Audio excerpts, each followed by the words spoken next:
What's going on, Yu-Gi-Oh fans? PlotArmorCards in the house, and today we're going to be looking at this article titled "The 10 Cards Everybody Wants from the Power of the Elements." Now, Power of the Elements, in my opinion, is the most hype set of the year, and there are so many cards that everybody wants to get their hands on, so I think this article is a must-read.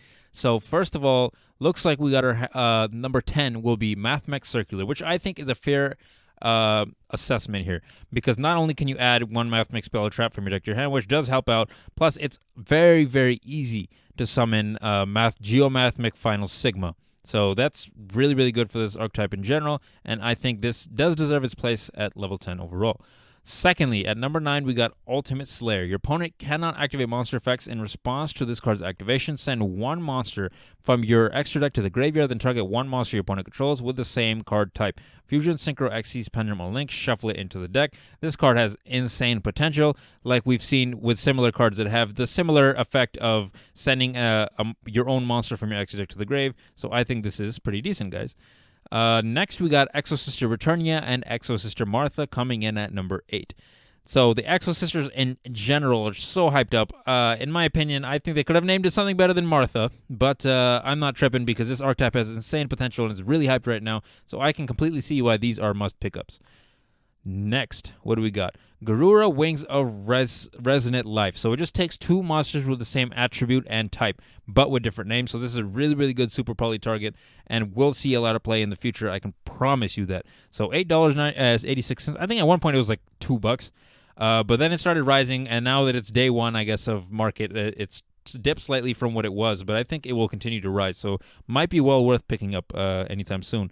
So, of course, both of these things are useful. Next, we got Gigantic Sprite. Gigantic Sprite is a must-have for sure if you're using sprites, which is the most hyped up. Supposed to be tier 0 deck of the next format. So, Gigantic Sprite, the fact that you can get it for $8 is insane. It was hovering around $20 for a while pre-market, and that's $8 right now. So, yes, I would say this is for sure a pickup if you're looking to run sprites. Next, Instant Contact. Interesting. What do we got at number 7, though? Where am I... What? Okay, this is number 7. Okay, it just wasn't labeled properly. But all right, so number 7, Instant Contact. Pay 1,000 life points. Special summon one level 7 or lower Elemental Hero or Neospacian monster from your extra deck, ignoring summoning condition.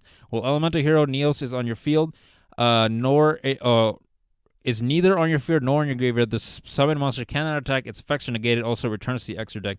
This card is really good support for Neospacians in general. Plus, it has other implications and whatnot in possible Elemental Hero decks, I would say. I haven't tried it in Elemental Hero decks, more of Neospacian variety, but I think this card is really, really good. Plus, it's a legacy, or not a legacy archetype, but an archetype that a main character in the series had. So this is, I would definitely, I can see how people are really hyped around this as well. Tier Elements, Kit Kalos. This is one of the good fusion cards for the new Tier Elements archetype that is already broken now, but it's going to be even more broken when Ishizu comes out. So overall, I think this is, yeah, this is also a good spot for this card. Number 5, Everything Else. Okay, that's, again, also believable because everything's always really, really hyped up. So Punk Jam Drive Dragon. Not only has Punk been a really, really good engine for a lot of different decks, but I think it's starting to get better on its own. And this is only getting better with more synchro monsters that are coming out. And this thing's synchro effect is actually really good. If this thing is special summoned by the effect of a Punk card or synchro summon, you can pay 600 life points, take one level 3 psychic monster from your deck, and either add it to your hand or send it to the graveyard. Now, if I'm not mistaken, one of the ghost cards, the hand traps, is one of the monsters that can apply. So it lets you search a hand trap, which is kind of crazy.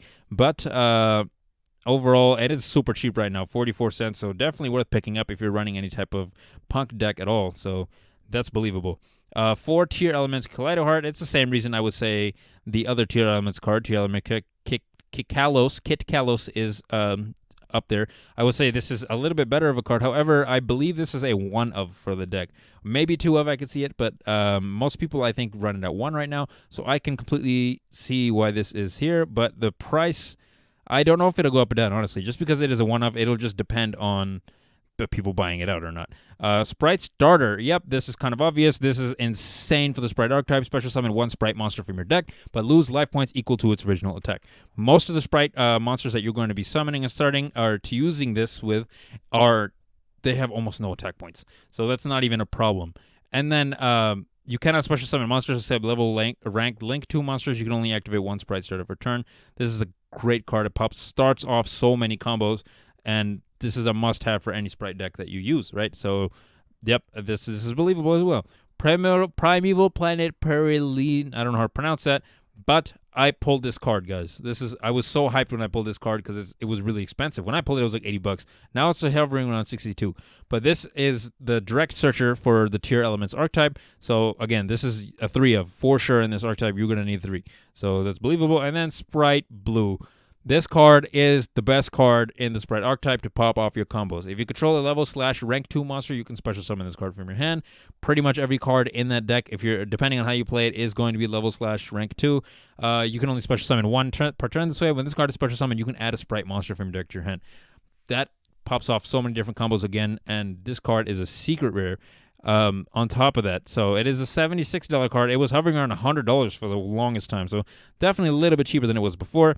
However, this card is also a 3 of in the Sprite archetype, so definitely I would say the one that everyone is looking for when they're pulling packs and when they're doing all that stuff. Sprite Blue is the one, unless you're talking about the extra expensive cards. But I'm talking about like the general cards. This is the one that everyone is trying to pull. So definitely, I would say this list overall is pretty decent. It has pretty much everything we were looking for, at least. There obviously in Power of the Elements there are a lot of different archetypes and a lot of different support for new archetypes. For example, I was really hyped about the Melfi support. I was really hyped about the Gunkin Sleuth Ship support, but not everyone is hyped about that type of stuff, right? I would say overall this is probably stuff that everybody overall is hyped about. So it's a believable list, guys. It's not bad. But anyways, guys, let me know what you think in the comments down below. And this is PlotArmorCards signing out for the day. If you like what you see, don't hesitate to like, comment, and subscribe. And oh my goodness, look at the time. It's time to do